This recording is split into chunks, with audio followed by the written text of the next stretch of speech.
Alors, on revient donc à vous en parlant bien sûr d'un événement sportif très attendu. Malheureusement, il a été sujet à beaucoup de controverses. La première controverse, bien sûr, c'est les Jeux olympiques de Tokyo 2021 qui ont été déjà reportés aujourd'hui, qui présentent beaucoup de problématiques, à commencer par l'apparition de 79 cas de contamination à la Covid-19. Puis, il y a la colère du peuple japonais qui a peur, donc qui ne s'est fait vacciner qu'à 35%, donc qui ont donc une peur qu'il y ait des clusters ou qu'il y ait donc une expansion pandémique au Japon. On sait que les Japonais sont très, qui prennent beaucoup la situation sanitaire avec beaucoup de particularités. Alors, il s'agit de personnes qui sont donc enfin au moins 11 000 sportifs qui sont au rendez-vous. Et puis, c'est une manifestation qu'on adore tous. L'ouverture, ça va être le vendredi prochain. On a le plaisir de parler donc des circonstances exceptionnelles, je dirais, de ces Jeux Olympiques avec Hazem Leskandarani, qui est notre analyste sportif. Bonjour et bonne fête, Hazem. Bonjour et bonne fête. Alors, comme je viens de dire, un jour, je veux dire, des JO exceptionnels. Des JO où on commence à découvrir, déjà avant le début, 79 cas détectés de la Covid-19. Comment ça va se passer, d'après vous? En connaissant bien les Japonais, vu qu'ils ont organisé plusieurs rencontres internationales comme les Jeux Olympiques, on voit qu'ils sont très méticuleux, très pointus. Ils font très attention à tous les détails possibles. Ils sont très interactifs avec les événements qui arrivent dans le monde entier.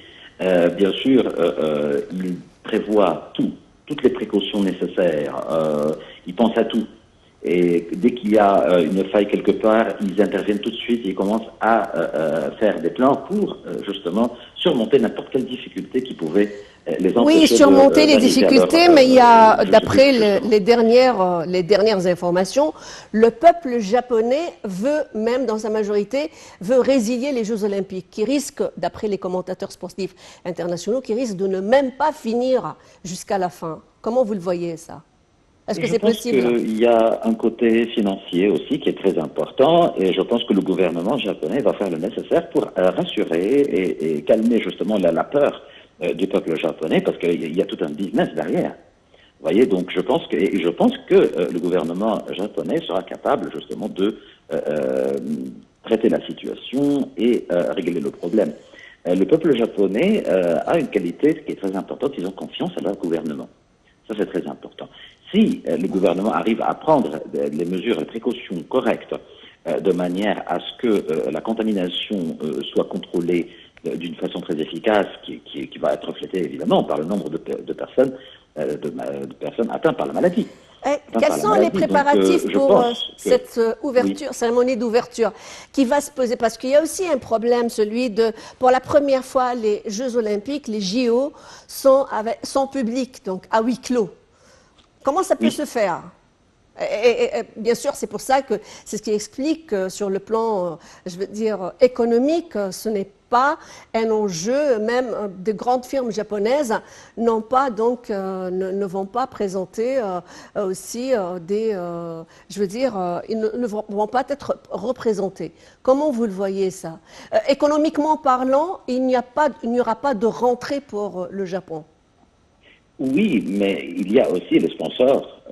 Il faut parler des sponsors, les chaînes de télévision internationales qui diffusent justement les événements sportifs, les compétitions. Donc je pense que il y aura des efforts assez importants qui vont être justement appliqués pour arrêter tout risque et contrôler la situation. Oui, mais il y a des problématiques. Il y a des problématiques de financement aussi. Il y a des firmes japonaises, je ne veux pas citer la firme qui représente une chaîne de voitures très connue dans le monde, qui a annoncé qu'elle ne va pas participer. Donc, il y aura quand même, le problème du coût serait important. Passons à l'agenda. Quels sont les sports représentés? Parlez-nous un petit peu des disciplines sportives qui ont été admises cette année 2021. Je pense qu'il y a 4 disciplines. 4 sports. Bien sûr, cette année, ou dans ces Jeux Olympiques, on voit que l'Égypte participe avec le plus grand nombre d'athlètes dans les Jeux Olympiques, avec 134 athlètes qui participent, qui représentent l'Égypte. On a vraiment l'espoir, comme ça d'une façon un peu résumée, on a l'espoir vraiment de gagner des médailles dans en grande partie les sports de défense, les sports de combat, comme l'escrime, comme le judo, comme le karaté, et bien sûr, au niveau de la natation, on a bien sûr Farida Osman, notre championne. On espère vraiment que nos champions vont gagner pour nous justement des médailles. On a le handball, on a le football, bien sûr. Le handball, la plupart des fédérations, en règle générale, nos fédérations n'ont pas pu promettre n'importe quelle médaille pour l'instant.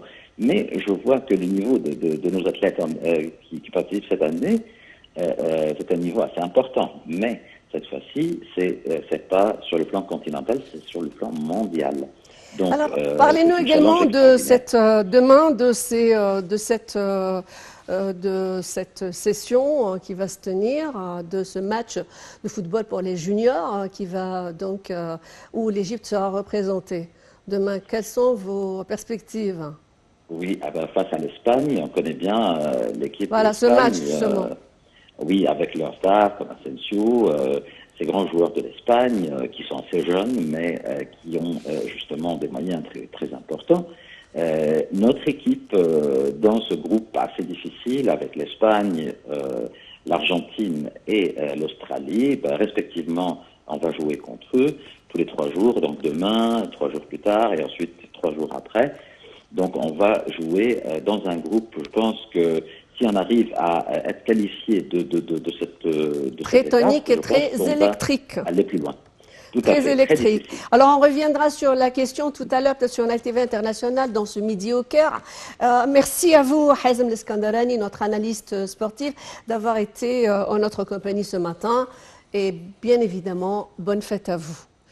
Mesdames et messieurs, c'est la fin donc de cette nouvelle édition de Bonjour l'Égypte. J'aurai le plaisir encore de vous accompagner, de vous retrouver tout à l'heure juste pour un Midi au Caire.